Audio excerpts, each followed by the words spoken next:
let's not sugarcoat it. You need to be making money.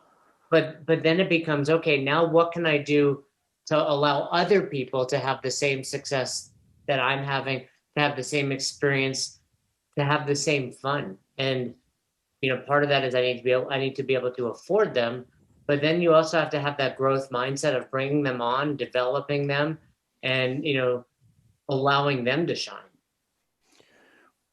This is kind of the concept of I've heard it referred to as send the elevator back down. Yeah, Like like that. which is now. So let's walk this through the life cycle. At some point, I have to realize that I'm still on the ground floor, right? And then what I need to do is I need to figure out, hey, which one of these elevators is going to provide an opportunity for me to get on? Like, where am I going to go? Who's going to send it back down to provide me resources or guidance or information or advice or whatever?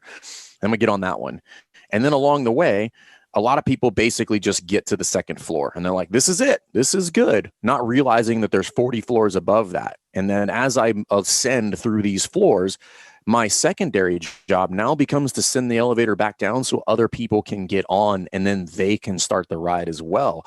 But you'll never get to do that if you stay on the second floor, or in a lot of instances, never get off the ground floor, because you just don't acknowledge that there's other floors there, right? Just like, nope, this is it. This is the cap on what it is. I'm just supposed to sit down on here on the ground floor and just roam around lost for the rest of my life.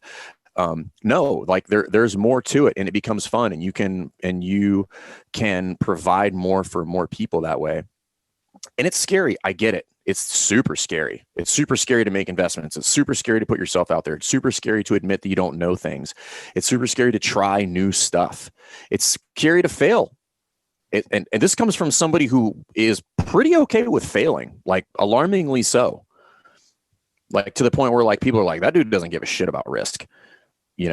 But I would tell you, I'm just not as averse to it as most people, but failing is still scary. Like I've had some serious failures in affiliate ownership that I was just like not really entirely sure I was going to recover from. I was like, this might be it. So What all of those are things some are examples scary. of that? Like, do you have any examples of where you were failing and thought potentially this is it, I'm done? Yeah, I mean, straight up, I'm an open book. This so probably right around year 10. So we're getting ready to finish. Maybe it was year 9, but like it was going into year 10. I made probably some of the biggest mistakes of ownership. Like we tried to do too many things. We stretched ourselves too thin, and we lost big. I mean, well, let's just say that we took 4 shots, all 4 of them missed. What You was, do know, you mind, can you talk about them? multiple locations, multiple programs, like all it just went for shot for the moon. And I was, basically riding a tricycle. And I was just like, hey, you're not going to make it to the moon on a tricycle, bro. It's not happening.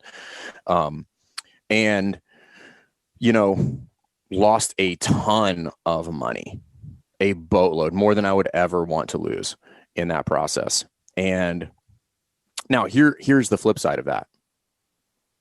Number one, I don't recommend that. You don't need to do that. But the outcome of that, the lessons learned, painted a whole new picture for what success can and should be. That we got to way faster. Because in those errors, it's just like technique, right? It's just like, hey, it's not that errors are good. They are an unavoidable, electable part of the process of becoming better at what you are doing if you are chasing virtuosity. The mistakes are inevitable. There is no scenario in which you start affiliate ownership and you go mistake-free and then make it to this magical cloud that is best affiliate on earth, making $1 million with all the greatest coaches. No. That road is riddled with potholes and a ton of U-turns. Like that is just how it works. It's like, hey, I want you to drive across the United States. No map. Just start driving in the direction of where, the sun moves. I mean, that's really what affiliate ownership looks like when you first sign up. I mean, of course, it's improved over the years. I mean, we're in 2021. There are companies like ours that coach people, but I mean, you still have to find those, right? It's not like you when you put in your application to be an affiliate, CrossFit sends you back, hey, here's some best practices. By the way, talk to Fern and Ackerman. They do it well. It's like, okay, cool. Do you have a website? And I don't even know if you still need to have a link to the CrossFit Journal, but I mean, other than that, and you need insurance, there's like it's like the Wild West still. Which is fine. Like I still there's a lot of that kind of libertarian attitude that I like, right? And I forget who was talking about this, but the that kind of that fine line of like, hey, affiliate an affiliation, but like providing the support and the pieces and the things that would lend itself to some degree the success that in some instances franchises will have. Like the franchise is not just a 100% guaranteed success. That's not how it works. So I just think it's important, and I think a lot of people need to hear it, is that it's okay. Like I've been through that at different spots in even, my athletic career, my military career, my entrepreneurial career, where somebody just put their hand on my shoulder and was like, it's okay. You don't have to beat yourself up about this, and you don't have to feel ashamed about it. It's part of the process.